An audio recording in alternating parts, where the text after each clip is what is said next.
What's up, everybody? Welcome back to the Renatus Jam. My name is Jay Stark, and joining me, as always, is my fearless co-host, Mr. Matt Snyder. Mr. Matt Snyder, fearless co-host and compliance enjoyer. Yes! I do. I'm a compliance enjoyer. I love it. That should be the new Easter egg, that Aaron just changes your title every single time. Yeah, I think he does. Oh, dang it! Quick, before Richard sees me. Oh, I hope he texts us. Take it away just for a minute. Yeah, take it away. Yeah. Look at this. Wardrobe. Malfunction. There we go. Boom. Just like Britney Spears. Yes. In a flash. I think doesn't Taylor Swift change her outfit like every song or whatever? Like, I know that. I think that's true because I've watched every Taylor Swift concert ever in my life. No. Oh, Matthew, we are off to a great start, man. Yeah. Full disclosure, I've got daughters. So, also, I love Taylor Swift. There you go. Fight me. He's a Swiftie through and through. Has been for over a decade. So, Mr. Snyder, yeah, what's new and exciting? Man, we got a lot coming up. We do? Yeah. Gosh. We've got Chris Albin this week. Yes, we do. 2 days. 2 days. Two Not to be full confused days. with 2-a-days. Yep. No, well, it feels like it. He jam-packs his days with content. Yes, he does. It is really, it's one of my favorites. Joy Behar and Joy. I love Taylor Swift and I love The View. Fight me. Oh my gosh. All right, so let's get back on track here. Yeah. Back. Oh man. Okay, I can do this. Hey. Oh, yes. Welcome back, everybody. We're going to start over. Just kidding. Here's where you get the real announcements here. That's right. I am excited to have Chris Albin in the studio with us for 2 full days. He is going to be re-recording first Real Estate Red Flags. That's going to be this Thursday. Yep. And then on Friday, we're going to be doing Deal of the Decade. Yes. Now, the full title of that class is Finding the Deal of the Decade Every Week. Oh, it is? I thought it was just finding No. the deal of the decade. No, every week is in there. Every week. And the idea is that Chris is going to show you strategies to be able to find off-market deals, properties that are not yet listed anywhere or with anyone, Right. where people are dealing with a problem and you become the solution. Yep. So that's a phenomenal class. So good. Yeah, he does a great job of looking or teaching you where to look in Yes. all the places you wouldn't think. Yes. Those are the best places because nobody else is looking there. Right. Or yeah, You and find you find deals that aren't where everybody else is looking. exactly. So Yeah. Yeah. Exactly. And Chris does a phenomenal job. Now, if you're not all about finding off-market properties, if you're not all about, potentially being a solution for a family in need, then this is not the place for you. Not the class for you. Don't watch it. You shouldn't tune in. Yep, if you want your life to suck, don't watch it. I did not say that. I just did. You did. I don't even know where to go with that. So, Disclaimer, that's not a claim. I don't know. You should definitely watch it. yes. And what are we doing with the studio audience here?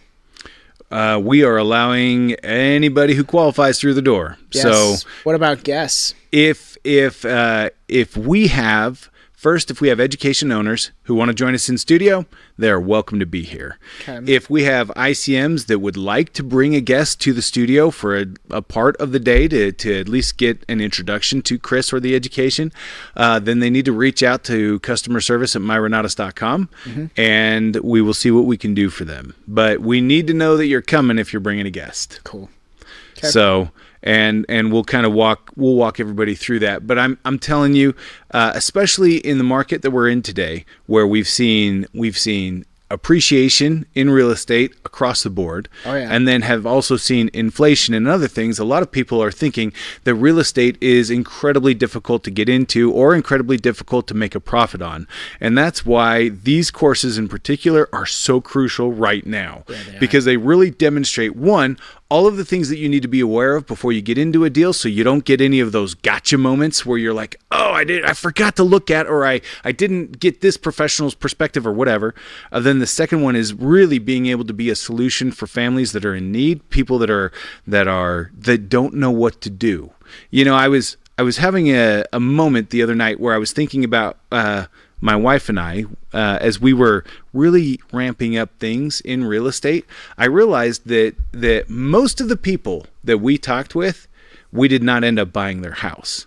Yeah. But every single one of the people that we talked with thanked us, because what we always were doing was providing solutions. And we would give people 3 or 4 options every single time. We'd say, hey, after we've analyzed your property, here are 3 or 4 options that we have created or found or seen or whatever. And let me present these to you. And so I would walk them through, how to renegotiate with the bank, how to find this, how to find that. The last one was always, this is what we might be able to offer you for the property. Most of those did not choose option number 4. But every single person that we worked with thanked us because we came in. You educated them of their options. Yeah. Now they know, because most people, I've done this, the knocking on doors. We had a list of 8 options. I used to do it with somebody else. We would knock the door, show them the 8 options, and like in pretty much all, I can't think of a scenario where somebody knew all of their options, and we knocked on a lot of doors. Yeah. So they thanked us. And a few of them even gave us referrals that led to other deals that we worked out. Yeah. But it was really interesting because I didn't know how to do that without the tools like what Chris is going to talk about in Deal of the Decade. So it's so important, especially in our climate, our atmosphere, where real estate looks more difficult than it has in the past. You need to be able to find these deals and negotiate them at a discount. You need to be able to be well versed in how to teach somebody what options they have. Yep. Because you walk in there with the options, they're not every time, not even most of the time, but in many of the times they looked at us for the solution. Like, hey, because the only solution they were aware of was foreclosure. Right. Because that's the only thing they keep hearing from the bank. Yep. And as we would go in and share strategies and ideas with people, we would never do it for them, but we would say, here are some of the things that you can say to this individual to get this kind of response. And yeah, like I said, every single time they were thanking us, they appreciated us because we were giving them options. And that's where a lot of people get stuck, is they just don't know the options. So but yeah, the Deal of the Decade class, absolutely crucial, especially today if you are interested at all in investing in real estate. So another thing also coming up this week is on Saturday, we have the first Saladio Acceleration Lab. Now, this is intended to be it's going to be an immersive event. We have 8 Saladio instructors coming in, and I think 6 of them are going to be here in the studio. 2 of them are just going to be online, but all of them will be live and will be presenting new material that they did not cover in their classes. And it's going to be awesome. It's going to be such a cool opportunity. For me, it's cool because I get to hang out with all these guys. Right. But it's going to be phenomenal for anybody who is looking to scale their business, who is looking to increase their influence, their reach, their effectiveness, who is looking to even create or find new ways of being able to legally and ethically pay taxes correctly as opposed to overpaying like most of us do. I know it makes it sound bad if you say save money on taxes. Yeah, like I don't mean to say that, because it's not that you're saving money on taxes. It's not that you are minimizing what you owe. It's that you are ensuring that you are not overpaying your taxes. Yeah, and as a business owner, especially business owners, that's where I would love to see what the percentage looks like of business owners that overpay on their taxes, but it's probably pretty high. You know what? We should ask Patrick on Saturday when he comes in. Yeah, because he'll be here. Yeah, but we've got Patrick Munson, Bob Bloom's gonna be online with us. We've got Eric Counts, Randall Cloud. I've got another instructor that I don't know that we've even announced yet, and I'm really excited to bring him out as well. We've got, let's see here, Bradford Priest, me, Bob, Woody. It's going to be awesome. It's going to be quite the weekend. So it will be. So you don't want to miss it. That is going to be starting at 9 a.m. Mountain Time on Saturday. Now, we have had several people ask questions about getting their tickets, where they get their tickets from. Mm-hmm. If you have not already received the email that has the link in it to get your tickets, just reach out to customer service at Saladio.com. Call us 801-701-7337, and we will get you taken care of. Did you almost forget the number? I did. I had to think about it. It's been a minute. I haven't said the phone number in a long time. Yeah. Sometimes I say, call me back, and I'll start spitting the number out, and I'll mix up my cell phone number with the... That's funny. Those are the two numbers that I say all the time. Okay. I laugh about this with people that are my age because it's funny. When I was a kid and we literally had a phone that was tethered to the wall, because that's, how phones worked back in the day. Yep. I honestly think that I had probably upwards of 50 phone numbers that I could just dial on command. Yeah, me too. Yeah. Like that was friends, the day and age. Everybody could do that. Yeah. And now I can't even tell you what my kids' phone numbers are. Right? I know there's like 3 phone numbers I have memorized. So, dude, our customer service line is one of them. I have your phone number memorized. Well, that one's easy. And that saved my bacon once upon a time. I could tell a story all about that too. Yeah. But it's funny because between the contact manager on my phone and now navigation, so GPS, mm-hmm. I can't figure out where I am. I can't figure out where I'm going, and I don't know who to call. Can't read a map, can't remember a phone number, can't spell. That's a thing. So when I left high school, I was far above my age bracket and education level in spelling. As a matter of fact, I had to take some big comprehensive test when I was in 5th grade, and I was spelling at a 9th grade level, not patting myself on the back. That was like the one thing I was really good at. But point is that I can't do that now because of spell check. Because your phone auto corrects everything, and so now I've lost that skill. Your phone, your computer, everything, right? Yeah. What the heck? I remember tech makes us lazy. I remember when Word did not have a spell checker in it. Yeah. Yep. Crazy. I remember when typewriters, man. That's I was in elementary school, but we were typing stuff up on typewriters. Real smart. That's right. All right. Okay. Love it. So Chris is coming in. The Saladio Acceleration event is this Saturday. The one thing I did want to just, last week was Thanksgiving, mm-hmm. and I always feel like Thanksgiving is kind of the beginning of the holiday season, but it's actually a holiday, right? Yeah. And this past Thanksgiving, Thursday, the last Thursday, I was able to hang out with my entire family. So I have 7 living siblings and their spouses and all of their kids, and I think we had somewhere close to 65 people get together for Thanksgiving. Yikes. It was kind of epic. Yeah, that's a lot of people. That's a lot of family in one room. It is.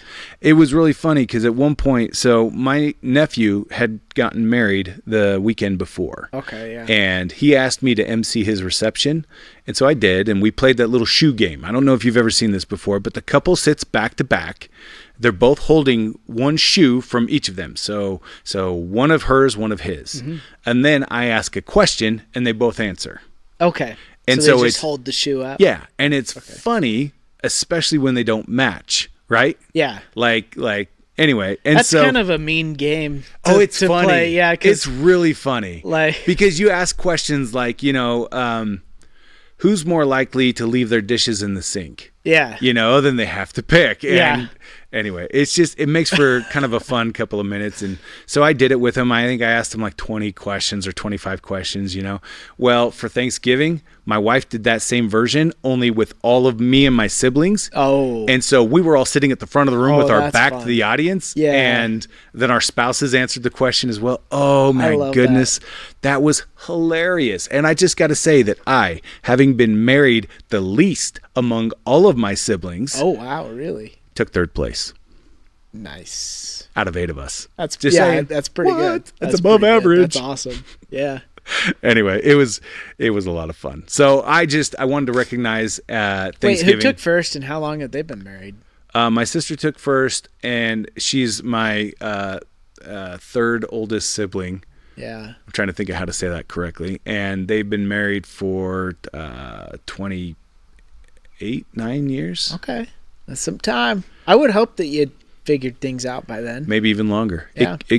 29, 30. She's probably pushing right around 30 years. That's cool. Yeah. That's a feat in and of itself right there. Oh, completely agree. Yeah. And it was funny, now that I've said that out loud, that I've been married the shortest amount of time out of all of my siblings. I know, that's what weirded me out. I've been married for 21 years. Yeah. And so that's funny. Anyway, I just wanted to express my gratitude. Gratitude for you, for Aaron, for Saladio, for Renatus, for Mr. Bob Snyder, of course, and for all of our people that take part with us every single week, because we're here to serve. We're here to just share, and that makes me so grateful. Makes me feel like the luckiest guy in the world that I get to do this every single day, Yeah. So awesome. So the other thing that I really wanted to bring up is that we are in the throes right now of ICM renewals. We have that started on December 1st. You may have noticed that in the Renatus back office, you now have snow, which is always fun. It makes me smile every time I see it for the first time. Yeah, so we got snow in the back office. We've got the wreath around the profile picture. It's Christmassy. It is. It's holidays. It's cold. It's, all the fun things. But the ICM renewals have begun. Now, we can go through the logistics of exactly what it's going to cost to renew, all that fun stuff. But instead, what I want to do is I just want to encourage everybody who can hear me to renew now. Get in there, get it done today. Don't wait even a week. Don't wait until it, I know that you have until the end of the month to renew, but I want to encourage you to renew now. Don't wait. I feel so bad every single year when we have people that wait until the last minute and then they are pushing, or something happens, their internet drops out, their card doesn't have enough money, or something happens and they're frustrated, and it makes me feel bad every single year. Yeah. I really want to encourage everybody who is serious about their opportunity with Renatus to get in and get renewed right now. Please do it. There you go. Because I don't want to take that phone call where you're sad because everything got wiped. And usually what happens is that. It's not that I get a phone call, but it's more along the lines of I get a text. So somebody reached out to their upline to a PAC member who reaches out to me and Jay, can you help? I got this one person, and it's like, I'll see what I can do. But we always do. We always try to, take care of people, but it just there's adds a point of no return after a certain point where we can't do it. Right. So I want to just encourage everybody to get in there and get renewed. Yep. So, don't procrastinate. Yeah. All right. Last thing is that we have the Tax Slasher course that Patrick Munson recorded with us for Saladio is going to be released in the next couple of weeks. TBD on the exact time. Okay. But I just wanted to give everybody a heads up. That one is miracle. Coming. That's going to be a great one. I can't wait for that. Oh, yeah. I've just caught pieces of what he is teaching. Yeah. And, man, I was so excited to the see tax law is not black. Oh, there he is. Because we've spent some time with him, in the Dominican and stuff. And he is so knowledgeable and just passionate about this. I love it. Yeah, he is kind of a nerd like that. I love it too. My favorite part is that Patrick literally will not teach anything that he cannot defend. Yeah. And so he teaches these rock solid principles, and then he tries to tailor, how do I say this better? He's going to give everybody a scale, right, on how much risk they're willing to accept in the different strategies that they can employ. And it's just, he's such a fantastic, just a font of knowledge when it comes to all things taxes. Yeah. And it was really interesting because he and Bob Bloom have kind of taken over the tax and legal side. And I won't quote who it was, but I had one of our presenters come to me and say, Bob Bloom blew me away. That guy was a professional when it came to speaking, and what he shared was so engaging that I know how to get started right now. And I was like, dude, that is a huge endorsement. Yeah, I haven't asked his permission to share that comment, but if I get it, I'll let you know who it was. But it was a phenomenal endorsement from a professional speaker about a professional speaker. Right. That's cool. All right. So, just one last quick thing that I forgot about was toward the end of the year, the 24th, 25th of December, we're going to be closing down the offices, as well as the 31st of December and the 1st of January, just a celebration for the holidays, give the home team a little bit of a break. Yep. So just so everybody's got a heads up on that one. So there we go. All right. Now, Matthew, I know that you had a couple of videos that you wanted us to watch, review, comment on. That I do. And I have no idea what these videos are. I haven't even seen them. And I mean, I found them and thought they were great, and so we'll put them up. Okay. But I haven't given these much thought either. I mean, there's the Cody Sanchez one I really liked, just because she talks about real estate in the beginning. Let's get to it. We'll get to it. You'll see what I'm talking about businesses that succeed. So nice. Maybe start with that one. I don't know, Aaron, or whatever. That rarely fail, so you can steal their homework. Rental properties. Andrew Carnegie said 90% of all millionaires got there through real estate. Real estate has an 85.3% success rate because it's a simple business with hard assets. Laundromats, 95% success rate over a 5-year period. They're recession proof, and they don't take much to understand. Self-storage, one of the leading asset classes since 2008. And according to a few studies, these businesses have a 92% success rate. Transportation businesses. Think about it. Everything to get your Amazon packages into your little mitts and everything in between means that these businesses are booming, which is probably why they have a 90% success rate. Vending machine routes, simple business, not a lot of cash to start with. Let's call it $3,000 to $5,000. Hard part is you can't scale them that easily. Love this one. Senior care centers. But let me tell you why these have a 97% success rate. Because often both the city, the government, and independent groups give grants and allowances and tax breaks for people to run senior care centers. That's why they're really expensive to get into and not that expensive to start. 6 businesses that rarely fail, so you can steal their homework. Rental properties. Andrew Carnegie said 90% of all millionaires got there through real estate. Real estate has an 85.3% success rate because it's a simple business with hard assets. Laundromats, 95% success rate over a 5-year period. They're recession proof, and they don't take much to understand. Self-storage, one of the leading asset classes since 2008. And according to a few studies, these businesses have a 92% success rate. Transportation business up against each other. Right, exactly. And there's great businesses like the storage unit facility, right? I actually used to run a storage unit facility. Yeah. And I did the math back then because I was. Did you guys not hear that? No. Nope. Oh, I'm sorry. I was wondering why you're talking over it. That's my fault. I'm sorry. Oh. He couldn't hear that we couldn't. He couldn't hear us. I'm wondering if everybody online could hear us. Yeah. Oh, I don't know. No, nobody. The video was way louder than you guys, so we should do it again. I'm sorry. I didn't. Okay. I thought it's okay. Over the top of it. We got the gist of what she was talking about, and I've seen the video before, and Matt was talking about. But I love that she was going through her business ideas that she thinks are hard to fail or don't fail that often. And the first one, of course, is that she brings up doing rentals and real estate, which is what we're all about. Oh yeah. And I was talking with my nephews and nieces. So I told you that my nephew got married like 10 days ago, right? Uh-huh. And his whole family came together, and I haven't seen him in a while. And I sat down and I was talking with them, and I started talking with them about real estate because, why not? They're a bunch of like 18 to 24-year-olds somewhere in there. And I just told him, I said, the one thing that I love about real estate is that I can, through my efforts, my sweat, my blood, my tears, I can increase the value of real estate if I improve it myself. Yeah. And you can have an effect on it. Right. And that is rare in the investment world, to be able to physically lay your hands on an asset and then improve or cause it to appreciate. Yeah. That's and huge. That's one thing I just love about real estate. The other thing is I love that I could walk into any bank. I shouldn't say any bank. Most banks in the United States. And if I ask them, hey, I want to take out a loan so I can go invest in gold or crypto or stocks or anything else, they're going to laugh me out of the door. But if I walk in there with an address, just one address, every single one of them would say, well, let's take a look. Come sit down. Yep. So that's why I like investing the way the banks do, into hard assets, into things I can put my hands on, and things that I can actually force to appreciate. Yeah, I like that. I like that a lot.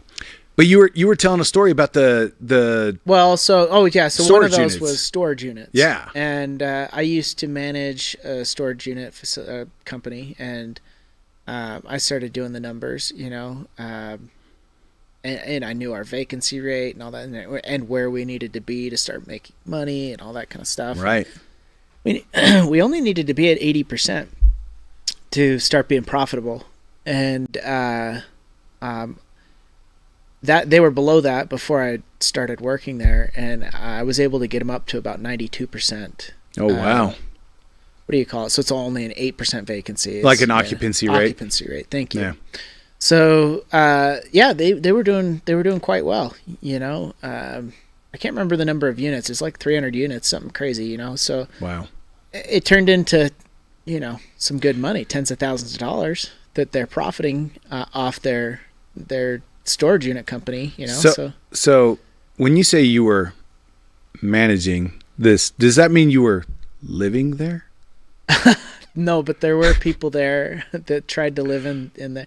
Boy, I could do a whole podcast on stories from back then, because there is a lot of like shady, seedy stuff that takes place with that, I bet. right? Like you have, of course, your average person who's just moving and needs one for 10 days or whatever, or even a couple months while they're moving stuff around, and or just people they need an extra garage, and so they use that. But you also get people that want to live in them.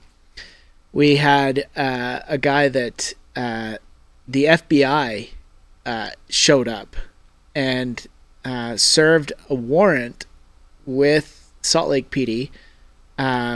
So they both both agencies showed up. Right. There was like 10 cars out there, and there were two storage units that this guy had rented out and put a whole bunch of stolen art in. Yeah. So I have no idea how much it was worth, but I figured it was like Chinese artifacts, and wow. It was stuff that the FBI is showing up. Wow, that is super interesting. Yeah, that's crazy. That is crazy. I thought that was just the stuff of movies right there. No, it's for real. Yeah. I was like, at the time I'm like 19 years old, right. And I'm reading this warrant. Like, I guess you guys can go back there. I'm not gonna tell you no. Oh Clip my the gosh! Lock. Wow. Yeah. That's crazy. Funny. They're coming to you. They're like, "Hey, we have a warrant." You're like, "Okay." Nah. What does that mean? Oh, that's so funny. All right. Yeah. All right. Let's take a look at the second video, and Aaron, if we could hear it this time, that'd be fun.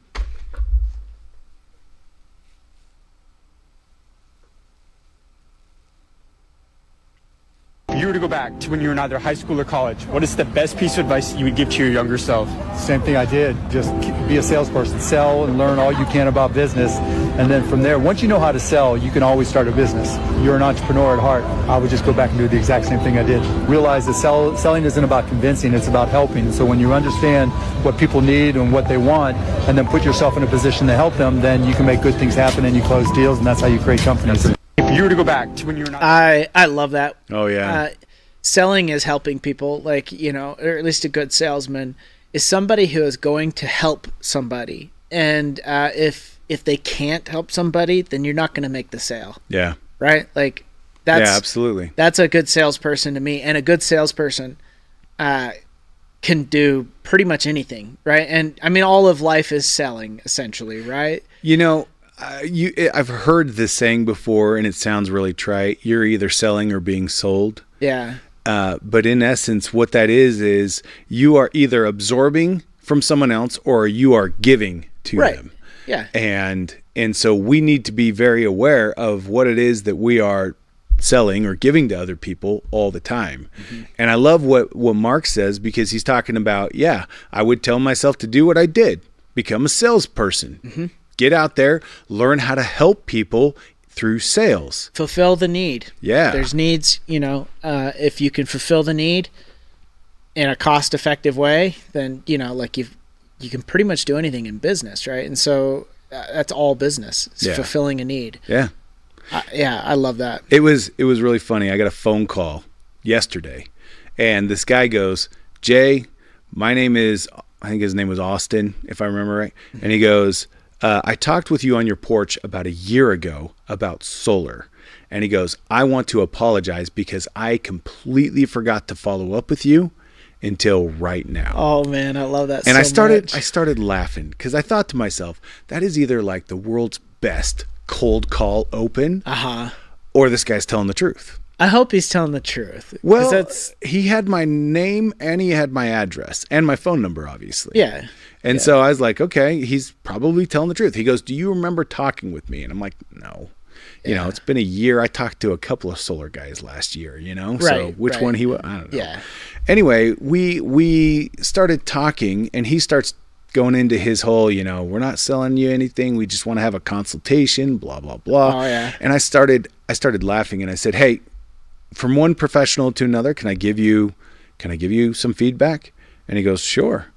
And I said, before you go into your spiel, you could ask me just a couple of questions.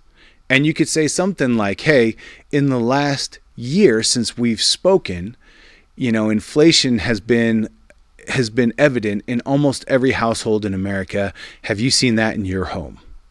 Oh man, every person would go, I think pretty much everybody. Yeah, I have. Yeah, everything's gone up at my house. Exactly. All the utilities. So then if you then asked another question along the lines of, if I could show you a way where you could pay less for your power usage without diminishing your, the availability of power, would that be something that you'd be interested in? Right. Everybody's going to say, yeah. Yeah. Because you are helping me. You are being a solution for my problem. Yep. Anyway, it was really fun. He's actually coming over to my house tomorrow night. I'll let you guys know how it goes. What a stud. I love that. Yeah.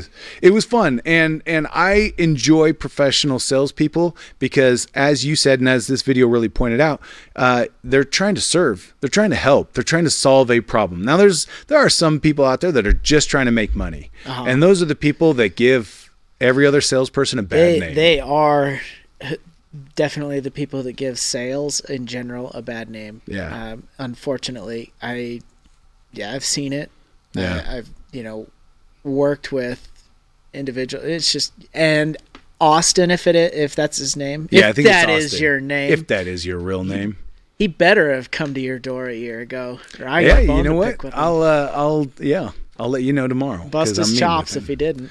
It was really interesting because today Bob shared an example, and I can't remember. He got it in an email from somebody, but he shared an example of how somebody could apply his super method in asking questions in order to serve somebody. And the example that he shared was about a guy who needs a car, right? Who goes to like a car dealership, and everybody loves used car salesmen, right? They're our favorite salespeople in the world to deal with. Oh yeah, and for sure. And this guy shared an example of how he would use Bob's super method on being able to ask the questions, right? So you sit there and you go through and you ask all of these questions to help people to relive whatever the problem is that they're experiencing, and then you when you get to the R, it's releasing all of that pain. Yeah. In super. And I can't remember exactly what the full acronym stands for. In fact, I could pull it up really quickly, but it was just even Bob, it was just absolutely taken with being able to see an example where somebody was using an effective method to really get to the root of how can I serve this individual. And it was really, really cool. I can't find it right off the top. It's okay, but yeah, it was just a phenomenal reminder that truly, one, when you can't serve somebody until you sell them, and two, selling somebody is serving them. It's helping them. Yeah. It's becoming a solution to their problem. Yeah, it's fun. My favorite sales, I've done a lot of sales over the years. My favorite type of sales or I guess is when I don't feel like a sales guy. I feel like a customer service guy. Yeah. Where I'm just solving their problems and helping them, and they know they're being helped. They're grateful. They're happy for it. Like they really, there's a sense of gratitude. Like, oh, thank you. You are solving this problem for me. Right. And that's fun. And most professional salesmen will be a solution for your problem. Yeah. And that solution doesn't have to mean that they make any money or that you've bought anything. Right. Like I was talking about earlier, when Whitney and I would go and meet with people that were in distress, we would give them options, and they would pick options that weren't us most of the time. Yep. So I found the acronym super. So it's you ask questions that are situational, ask questions to gain additional understanding. You ask questions about their pain, the problem. You then ask questions that enlarge that pain, and then you ask questions that release their pain. Yeah. There you go. And if you do those things, that's when, so Woody likes to talk about, the sale will not occur until the reassociation happens. That's releasing their pain, right? When the pain of staying the same is greater than the pain of change occurs. That's right. So that's a phenomenal, I watched another series kind of like that one where this kid would go around, I call him a kid, this young man would walk around with a microphone, and he'd walk up to millionaires and he would say, hey, can I ask you a quick question? What's one piece of advice that you would give yourself when you were 20 years old? Yep. And out of the 10 people I saw him interview, I think 9 of them said, get into sales right now. Yeah. Yeah. One of them talked about, getting an education that led to sales, but the other 9 said, get into sales right now. Every company needs sales. They need good salespeople because it's not a thing that there's a lot of people, I think, that are like, I want to do. Sales has kind of a bad name, I think, in a lot of places because of bad salespeople who try and sell you something you don't need. And that's a problem, where it's just they're trying to push some type of product on you. Right. Which, by the way, especially with the internet, the world is big enough to find people who do need what you're selling. So just find those people and sell them. But, right. Yeah, it's it's kind of, there's a shortage, I feel like, of good salespeople, and so all these companies they really need good salespeople because it's just not a skill people are really trying to work up. Like it's everybody wants the automated car wash. Yeah. They want the touchless system where they don't have to do anything in order to start harvesting sales to make money.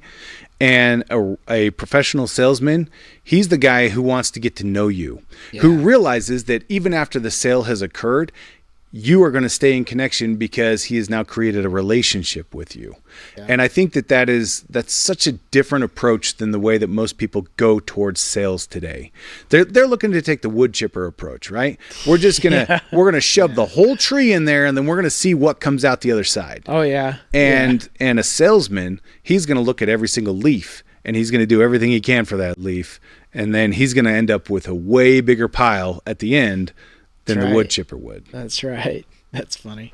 But yeah, it's just interesting. Just really interesting. But that's great advice. I appreciate the 2 videos. I appreciate you. Mr. Aaron Peterson, I appreciate you, sir, as well. This has been a cool opportunity, cool discussion. Yeah. So thank you. Thank you, Jay. Right on. All right. Rockstar. Dude, the rest of this week is going to be jam-packed with 2 Renatus courses coming Thursday and Friday. Join us live in studio if you're available. And then the Soladio Acceleration Lab, which as well we are accepting people into our studio live. So if you are anywhere near Centerville, Utah, please run, drive, fly, take a train, walk slowly. I don't know. Just get here. Be live with us in the studio. We would love to hang out with you because we know that the reason why Renatus rocks is because of the people who are associated with us, and that includes you. Thanks for being with us. We'll see you guys next week. Renatus rocks.